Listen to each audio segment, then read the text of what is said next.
दोस्तों आजकल की भागदौड़ की ज़िंदगी में हमें सब चीज़ों के लिए टाइम मिल जाता है, बस एक चीज़ के लिए नहीं मिलता और वो है अपने शरीर के लिए। हम में से अधिकतर लोग अपने स्वास्थ्य के बारे में इतना जागरूक नहीं है और अक्सर हम अपने शरीर में होने वाले छोटे मोटे दर्द को नज़रअंदाज करते रहते हैं। ऊपर से रही सही कसर इस मोबाइल फ़ोन ने पूरी कर दी है। जब देखो हम इसे घूरते रहते हैं। एक रिसर्च के मुताबिक यानी आज की डेट में हर व्यक्ति प्रतिदिन लगभग 4 घंटे अपने स्मार्टफोन को घूरता है, यानी हर साल 1400 घंटे। दोस्तों ये समय कितना ज़्यादा है आप सोच भी नहीं सकते। अब आते हैं मुद्दे की बात पर, और वो यह है कि हम जब भी अपने मोबाइल पे कुछ भी देख रहे होते हैं तो अक्सर हम अपनी गर्दन को काफ़ी नीचे की तरफ झुका लेते हैं और हमें पता ही नहीं होता कि हम अपनी गर्दन के साथ कुछ गलत कर रहे हैं। वास्तव में हम अपनी गर्दन को एक ऐसी पोजीशन में रख रहे हैं जिससे उस पर बहुत ज़्यादा दबाव पड़ रहा है, और इस दबाव के कारण ही धीरे धीरे आपकी गर्दन में दर्द उठना शुरू हो जाता है, जिसे हम शुरू में अवॉइड या नज़रअंदाज करते हैं, यह सोचकर कि शायद ये टेम्परेरी है और समय के साथ साथ अपने आप ठीक हो जाएगा। पर जब यह दर्द हद से बढ़ जाता है तो हम परेशान होने लगते हैं। हमें समझ ही नहीं आता कि ये क्यों हो रहा है। दोस्तों इस दर्द को ही असल में टेक नेक का नाम दिया गया है।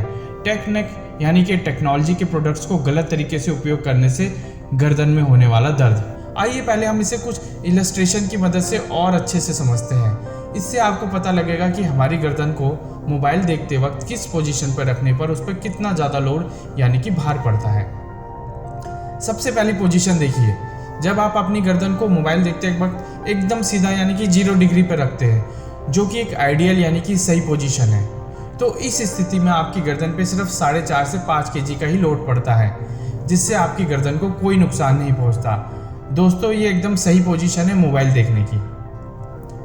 वही अगर आप अपनी गर्दन को 5 डिग्री पर रखते हैं तो इस पर 12 किलो तक का बोझ पड़ता है। ये पोजीशन भी बुरी नहीं है और इस पोजीशन पर रखने पर भी आपकी गर्दन को कोई नुकसान नहीं पहुंचता है। अब आते हैं हम तीसरी पोजीशन पे, जहां से आपकी गर्दन के लिए खतरा बढ़ना शुरू हो जाता है।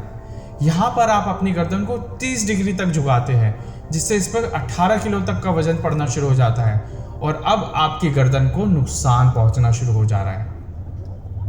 लेकिन अब हम यही नहीं रुकते और मोबाइल के ज़्यादा पास आने के लिए अपनी गर्दन को 45 डिग्री तक झुका लेते हैं, जिससे इस पर दोस्तों 22 किलो तक का वजन पड़ना शुरू हो जाता है।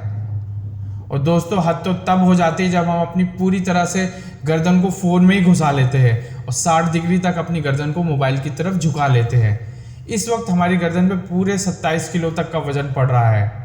और दोस्तों जहाँ तक मैंने देखा है, हम में से अधिकतर लोग अपनी गर्दन को मोबाइल या लैपटॉप देखते समय 45 से 60 डिग्री पर ही रखते हैं, क्योंकि हम चीज़ों को बहुत पास से देखना चाहते हैं। और दूसरा कारण यह भी है कि हमें पता ही नहीं है कि हम अपनी गर्दन के साथ कुछ गलत कर रहे हैं। अब आप खुद ही अंदाज़ा लगा सकते हैं कि आप मोबाइल फ़ोन यूज़ करते वक्त अपनी गर्दन पे कितना ज़्यादा बोझ डाल रहे हैं। अगर आप भी जाने अनजाने इस तरह की गलती करके इस टेक्निक के दर्द से परेशान हैं और चाहते हैं कि आपका यह दर्द ठीक हो जाए, तो इसके लिए मैं आपको कुछ टिप्स देने वाला हूँ। आप उन्हें फॉलो कीजिए ताकि आपकी गर्दन का दर्द जल्द से जल्द ठीक हो जाए।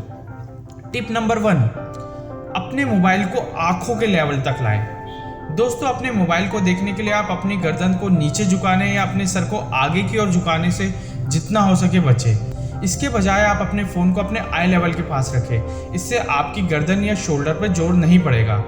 अगर मोबाइल फ़ोन को ऊंचा रखने से आपके हाथ थक जाते हैं तो एक ऐसा होल्डर खरीदें जिससे आपके मोबाइल को थोड़ा सा ऊपर उठा सके।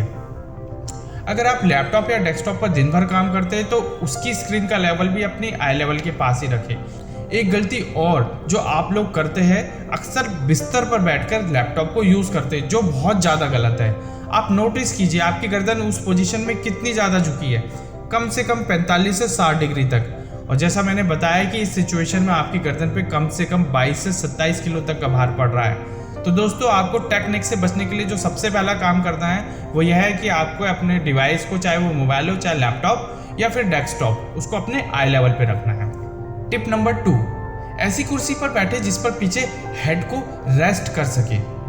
जी हाँ दोस्तों, अगर आपका काम दिन भर कुर्सी पे बैठे रहने का है तो आपको एक ऐसी कुर्सी यूज़ करनी चाहिए जिस पर आपकी गर्दन को देने के लिए हेड रेस्ट हो, यानी आप उस पर अपनी गर्दन को आराम दे सकें।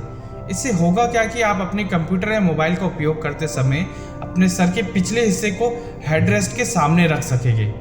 जब आप इस स्थिति में अपने सर को रखते हैं तो ये आपको नीचे देखने के लिए और अपनी गर्दन को आगे की ओर झुकने से रोकता है, जिससे आपकी गर्दन एकदम सही पोजीशन में रहती है। टिप नंबर 3, रिमाइंडर सेट कीजिए और थोड़ा सा टहलिए। दोस्तों होता यह है कि जब भी हम अपने मोबाइल, कंप्यूटर और टैबलेट वगैरह पे काम कर रहे होते हैं तो ये भूल ही जाते हैं कि हम ना जाने कितनी देर से एक ही पोजीशन पे बैठे हुए हैं, एक ही पोजीशन पर हमने अपनी गर्दन को रखा हुआ है। और फिर जब ऐसा करते हुए बहुत ज़्यादा घंटे हो जाते हैं तो हमें अपनी गर्दन में दर्द महसूस होने लगता है। तो इसे भूलने से बचने के लिए आप अपने मोबाइल में एक अलार्म सेट कर लीजिए, ताकि आपको पता लग जाए कि अब बहुत हो गया है, अब आपको थोड़ा सा ब्रेक ले लेना चाहिए। तो सबसे पहले तो आप अपनी सीट से खड़े हो जाइए और फिर अपनी गर्दन को थोड़ा सा घुमाएं, ताकि उसमें ब्लड का सर्कुलेशन अच्छे से हो सके। इससे आपकी गर्दन को फ़ायदा होगा। दोस्तों ये बहुत ही कारगर उपाय है और ये आपको टेक्निक को काउंटर अटैक करने में बहुत ज़्यादा काम आने वाला है।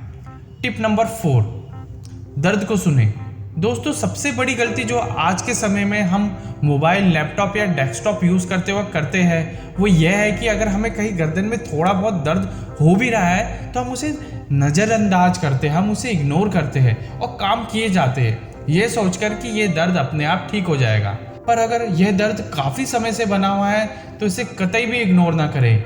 यह दर्द एक चेतावनी का संकेत है जो आपको बता रहा है कि आप अपने शरीर के साथ कुछ गलत कर रहे हैं। इसलिए दर्द को कभी भी बड़ा ना बनने दें। और अगर आपको कभी भी गर्दन या कंधे के बीच में झंझनाहट, सुन्नपन या दर्द महसूस हो तो डॉक्टर को कंसल्ट करें।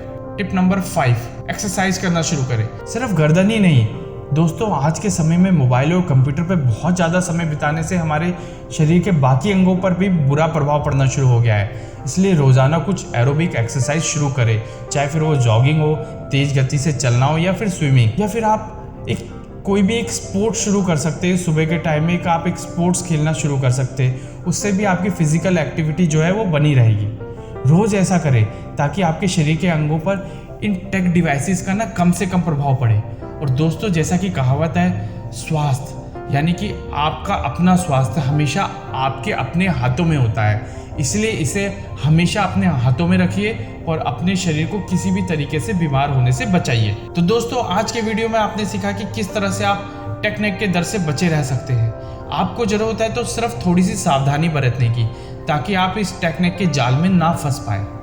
दोस्तों अंत में मैं यही कहना चाहूँगा, अगर आपको ये वीडियो पसंद आया तो एक बार इसे अपने किसी खास मित्र के साथ ज़रूर शेयर कीजिए। इसके साथ ही हमारे चैनल से जुड़े रहने के लिए इस चैनल को सब्सक्राइब जरूर कर दीजिए, ताकि कोई भी नया वीडियो आपके पास सबसे पहले पहुँचे। तो फिर दोबारा से मिलते हैं एक और नए वीडियो के साथ। तब तक के लिए टेक केयर, बाय बाय।